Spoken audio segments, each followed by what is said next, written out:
virtual.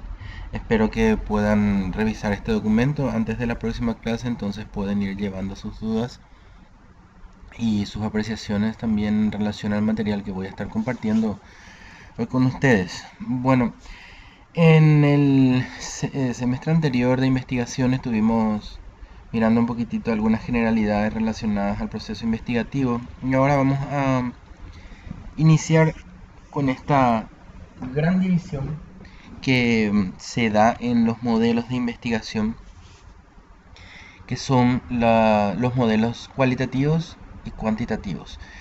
Vamos a empezar por los modelos cuantitativos, para conocer cuáles son sus características especiales, cuáles son las cuestiones relacionadas a los modelos que se encuentran ceñidos dentro de estos diseños de investigación, y luego lo vamos a comparar con los diseños cualitativos. Es un poco el objetivo de esta primera unidad.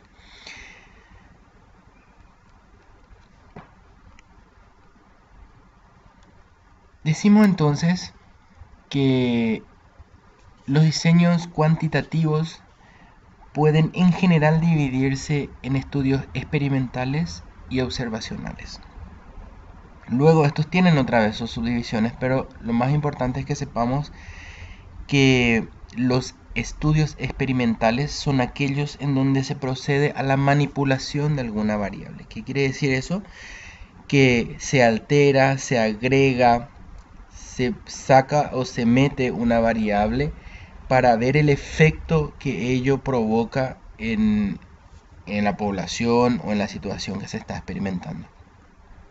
Y los otros estudios son los observacionales, que, como dice su nombre, no posee ningún tipo de manipulación de variables. Entonces, entre los estudios experimentales podemos encontrar los estudios experimentales propiamente dichos, los preexperimentales y los cuasi experimentales. Y entre los observacionales podemos encontrar aquellos estudios longitudinales y transversales. Vamos a hablar un poquitito de qué es la experimentación. La experimentación entonces incluye manipulación intencionada de variables independientes. Por ejemplo, para mirar el efecto o para observar el efecto de un fármaco sobre el tratamiento de una enfermedad, entonces se manipula la variable en el sentido de que se administra, por ejemplo, el medicamento para ver los efectos que ello provoca. Es una observación del efecto sobre las variables dependientes. En este caso, la variable dependiente van a ser los síntomas de la enfermedad que se está estudiando. Y pretenden establecer una relación causa-efecto, o una variación entre el antes y el después de la administración, en este caso del medicamento, que vendría a ser la variable independiente.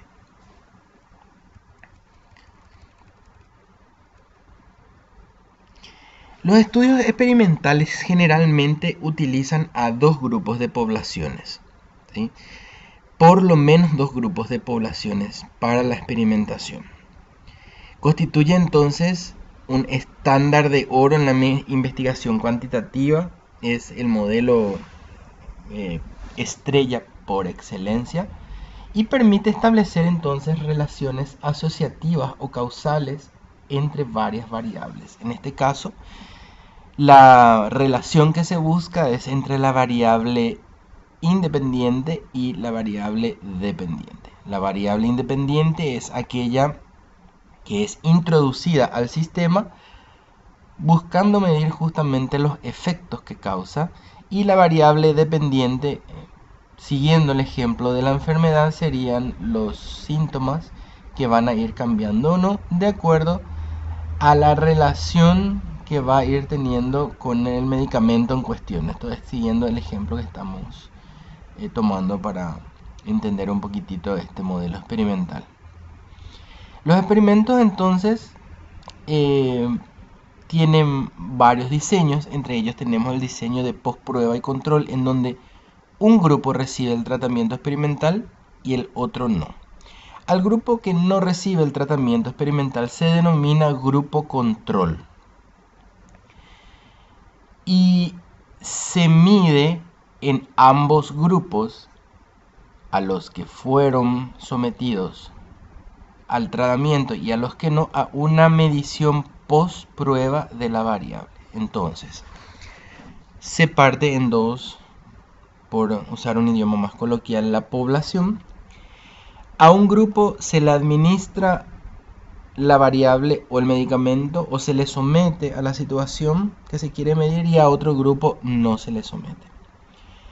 Y a ambos grupos se le mide lo mismo al término de este experimento. Entonces, lo que se busca medir es esa variación o el efecto en aquel grupo donde se hizo el experimento, y se contrasta obviamente con el grupo control, que es el grupo que no va a tener ninguna variación, obviamente porque no fue expuesto a la variable independiente. Luego tenemos los diseños de preprueba y postprueba y control, donde se realiza la incorporación de prepruebas a los grupos experimentales y de control. Se agrega una prueba más antes de la aplicación de la variable independiente. Y luego está el modelo de diseño de 4 grupos, también conocido como diseño Solomon, que permite verificar los efectos de esta preprueba sobre la postprueba. Entonces se utilizan 2 grupos experimentales y 2 grupos de control, en total 4, ¿ya? Por eso se llama 4 grupos. 2 van a ser experimentales, a quienes se les va a dar o se les va a exponer a la variable independiente, y 2 van a ser de control, quienes no van a ser expuestas a la variable independiente. Se realiza una preprueba en un grupo experimental y en un grupo de control, y luego se hace una postprueba en los 4 grupos y se mide o se contrasta o se compara el resultado entre todos esos grupos. Entonces es conocido como diseños de 4 grupos. Tenemos otro tipo de diseños experimentales, por ejemplo, llamado de series cronológicas múltiples, en donde se realizan varias mediciones, tanto prepruebas como postpruebas, a través del tiempo. En este caso, por ejemplo, podríamos usar el ejemplo de una enfermedad crónica, en donde vamos estudiando la variación de los síntomas a través del tiempo y relacionarla con la aplicación de un método terapéutico, o para salir un poquitito del ejemplo del fármaco, ¿verdad? Nosotros como psicólogos podemos entonces experimentar en el sentido de que pudiésemos exponer a cierto tipo de población a algunas variables terapéuticas, y a otro grupo no exponerle a esas variables terapéuticas, e ir midiendo en el tiempo los cambios que se van produciendo en los dos grupos, los que van recibiendo terapia y los que no reciben terapia. Y al final se hace un contraste de los cambios que tiene cada uno de estos grupos. Luego están los diseños factoriales, en donde se manipula de 2 o más variables independientes en 2 o más niveles de presencia.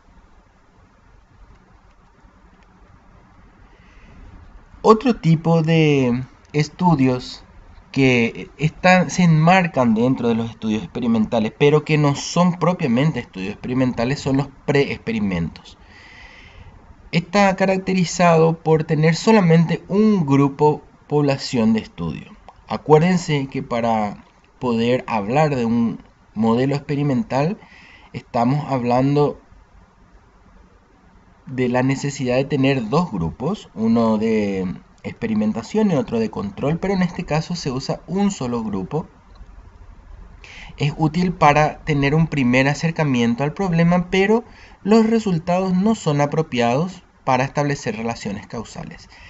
Si queremos establecer estas relaciones causales, entonces necesitamos utilizar el modelo experimental, en donde necesariamente vamos a tener la participación de un grupo experimental y un grupo control, o de 4 grupos, 2 grupos experimentales y 2 grupos de control. Otro tipo de modelos experimentales son las investigaciones cuasi experimentales, donde sí existen grupos formados previamente, pero no existe una garantía de equivalencia inicial. ¿Qué quiere decir eso? De que uno de los requisitos del modelo experimental es que la población tiene que estar asignada de forma aleatoria y probabilística. Esto quiere decir que todas las personas tienen que tener igual cantidad de probabilidad de caer en el grupo experimental o en el grupo control. Sin embargo, aquí se utilizan grupos que ya están existiendo con anterioridad, y esa equivalencia entre el grupo control y el grupo experimental no es precisamente equitativa. Obviamente por esta característica relacionada a su población, la no aleatoriedad para la selección y que no es una muestra probabilística, los resultados son menos confiables y por supuesto no son generalizables como son los experimentos propiamente dichos. Los estudios cuasi experimentales son un poco más confiables que los preexperimentales. Entonces, en un orden de importancia, diríamos que los estudios más precarios de tipo experimental son aquellos estudios preexperimentales. En segundo lugar vendrían a ubicarse los estudios cuasi experimentales. Y en tercer lugar vendrían a situarse los estudios experimentales propiamente dicho, con 2 o más grupos. Vamos a mirar algunas nociones importantes a tener en cuenta cuando hablamos de manipulación de variables. Cuando hablamos de validez experimental, estamos hablando de que existe una validez interna y una validez externa. La validez interna permite realizar lo que se conoce como el control interno. Vendría a ser el grado de confianza sobre los resultados obtenidos. A mayor validez interna, mayor confianza en la validez de los resultados. Existen varios métodos de validación interna que permiten medir si ese experimento está realmente midiendo la intensidad de la variable que dice medir. Entonces, mediante esto se analiza la validez interna de una variable. ¿Qué puede pasar para que esa validez interna se vea afectada? Puede darse situaciones relacionadas a la historia, a la maduración, a la inestabilidad o a la administración propiamente dicho de las pruebas. Por ejemplo, en cuanto a su historia, pueden ocurrir algunos acontecimientos durante el desarrollo del experimento que afectan a la variable dependiente, y obviamente el resultado va a verse alterado. En cuanto a la maduración, pueden existir procesos internos que operan como consecuencia del tiempo. Esto puede darse cuando estamos trabajando con poblaciones humanas. Con el tiempo, todas las relaciones humanas van cambiando de por sí, entonces se van agregando nuevas variables relacionadas no solamente al comportamiento humano, sino a las relaciones humanas. Y esto puede ir alterando el resultado de las variables. En cuanto a la inestabilidad, pueden existir fluctuaciones o inestabilidades en componentes del experimento. Y en cuanto a la administración de pruebas, también puede existir algunas diferencias entre las mediciones que se realizan en pruebas siguientes. Otras fuentes de invalidez pueden ser relacionadas a la instrumentación, a la regresión estadística, a la selección y a la mortalidad experimental. En cuanto a la instrumentación, pueden existir algunos cambios en los instrumentos de medición capaces de producir variaciones. Esto está más que probado cuando Por ejemplo, utilizamos test que miden características de la personalidad cuyo baremo no está adaptado a nuestros estándares sociales. Entonces, algunas veces la medición de los aspectos de personalidad o de inteligencia u otros aspectos mentales muchas veces no son los más adecuados, ya que la escala por la que miden no está adecuada a nuestro desempeño, digamos, poblacional. En cuanto a la regresión estadística, puede existir una tendencia a obtener inicialmente valores extremos que posteriormente regresan a su valor real. Entonces esto puede dar una falsa dispersión que tiene que ver también con algunas veces el instrumento que se utiliza o algunas veces también con la persona o con el investigador o con el encuestador que está levantando los datos. En cuanto a la selección, pueden existir cambios relacionados con la elección de sujetos, y en cuanto a la mortalidad experimental, puede ocurrir que algunos de los sujetos que se encuentran dentro del experimento mueran.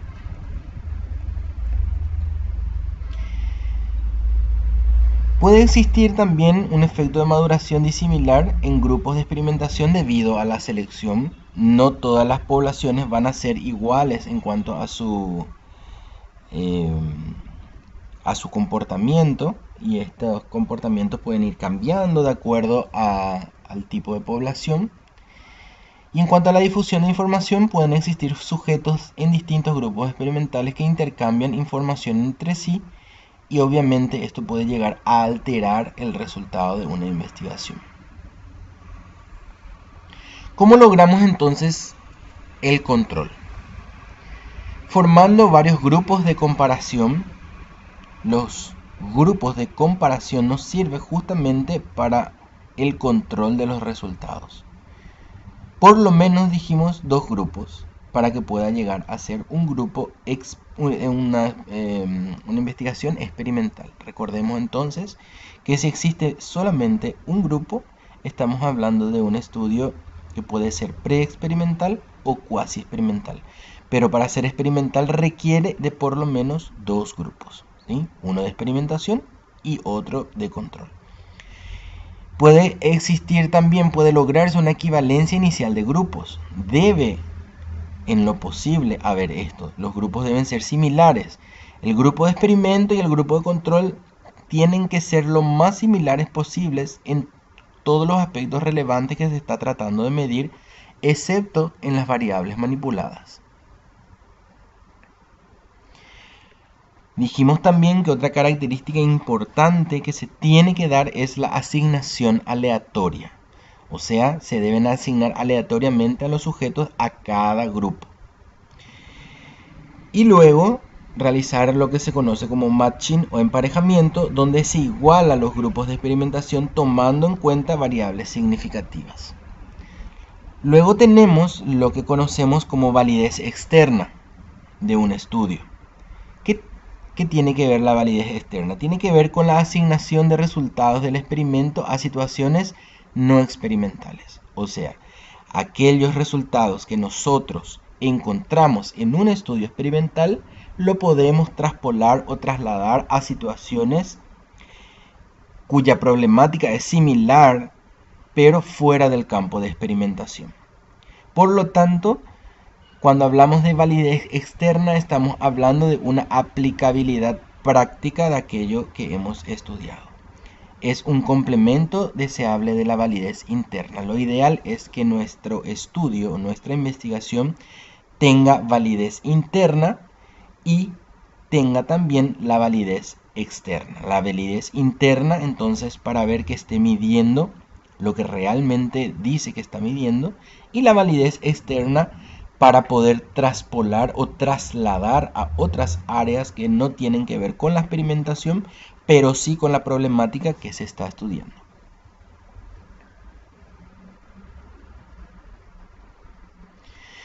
Vamos a mirar un poquitito qué otras fuentes de invalidez pueden surgir a lo largo de la realización de de estas investigaciones.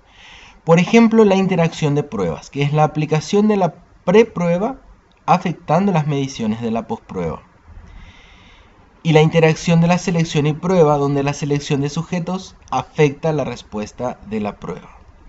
Es por esto que es muy importante que se dedique un buen tiempo a la selección de la población y que esta selección realmente sea hecha de forma aleatoria para poder equilibrar y equiparar las características poblacionales de ambos grupos, tanto el de estudio o experimentación como el de control. Otra fuente de invalidez puede ser la artificialidad contextual, en donde el contexto resulta atípico con respecto a la aplicación regular del tratamiento experimental y ese contexto atípico afecta la medición dentro de los resultados. Y también pueden existir tratamientos múltiples debido a múltiples manipulaciones por separado y en conjunto.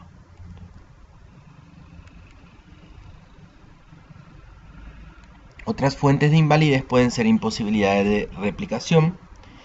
O sea, las manipulaciones experimentales complejas no se pueden replicar en situaciones no experimentales. Sí funcionan en el laboratorio, no funcionan en la vida práctica.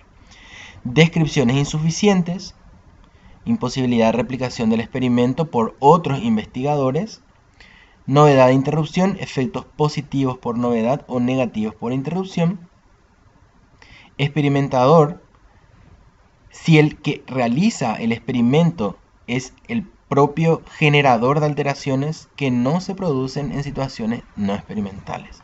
O sea, el propio experimentador también puede ser una fuente de validez. Puede existir una interacción entre la historia y la prueba, entonces se provoca una imposibilidad de replicar el experimento debido al contexto espacio-temporal único del experimento. No se puede volver a replicar las condiciones en las que inicialmente se realizó el experimento. Entonces no se puede replicar en otro momento y obtener los resultados similares. También otra fuente de invalidez puede ser el propio instrumento de medición, utilizando instrumentos de medición que no son comparables, lo que decíamos acerca de test psicométricos en donde el baremo no se encuentra adaptado a la población que estamos midiendo. ¿Cómo se logra entonces el control? En este caso ya es un poco más difícil, ya que depende de otros investigadores, de otros experimentadores, que son los que van a decir si se puede replicar o no replicar la investigación que realizamos. Entonces se tiene que reconocer la necesidad de una validación externa y ofrecer sugerencia al respecto. Por eso que generalmente se recurre a un juicio de expertos o de pares inclusive, en donde lo que se hace es someter al criterio de otros investigadores que realizan investigaciones en áreas similares, que hagan una auditoría acerca del tipo de variables y de los procesos de análisis de variables que se realiza, y donde ellos mismos tengan la libertad de señalar cuál es qué problemas puede estar teniendo la investigación.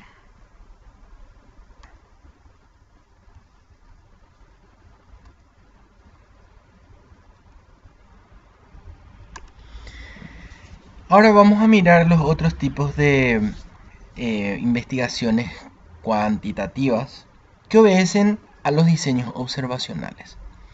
Existen varios tipos de diseños observacionales, pero todos ellos incluyen la investigación sin manipulación deliberada de variables. Se observan situaciones existentes que obviamente no son provocadas.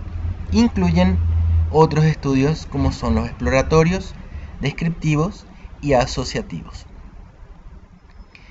Los diseños observacionales pueden tener algunas clasificaciones relacionadas, por ejemplo, a la dirección temporal.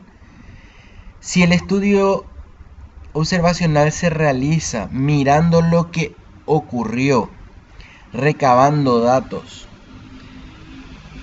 por ejemplo, estudiando historial clínico de pacientes, mirando lo que ocurrió hacia atrás, entonces estamos hablando de estudios de tipo retrospectivo.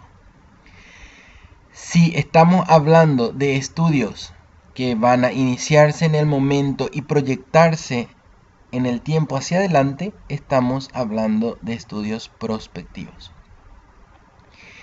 También pueden clasificarse de acuerdo al número de mediciones por variable.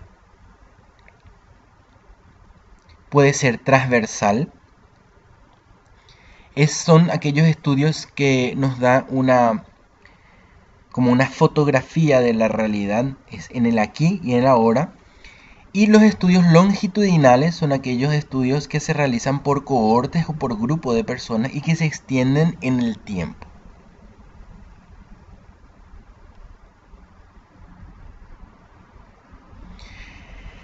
Entonces, en los estudios retrospectivos, recordemos, retro es hacia atrás, ¿verdad? Entonces estamos mirando lo que ocurrió en el pasado. El evento de interés obviamente ya ha sucedido, las variables de interés ya han sido medidas, suelen ser menos costosos y más sencillos de realizar y los datos recolectados pueden no ser de buena calidad. Los estudios prospectivos, recordemos hacia adelante, son caracterizados porque existe un evento de interés que aún no ha sucedido y que esperamos que suceda para medir, y las variables de interés todavía no han sido medidas. Por lo tanto, como es un estudio que requiere una programación, que requiere la realización de un presupuesto, porque todavía no ocurrió el evento que queremos medir, suelen ser más costosos y por supuesto más complejos. Generalmente requieren de un buen tiempo, requieren de la participación de más recursos humanos, más personas involucradas en la investigación, y el proceso es un poco más complejo, no complicado, complejo, que el de los estudios retrospectivos. Porque muchas veces ocurren situaciones que no se tenía previsto que ocurran, entonces hay que hacer frente a esas situaciones para muchas veces salvar a la investigación. Los datos recolectados suelen ser entonces de mejor calidad que aquellos de los estudios retrospectivos. Esta es una diferencia muy importante en la que quiero hacer énfasis e hincapié.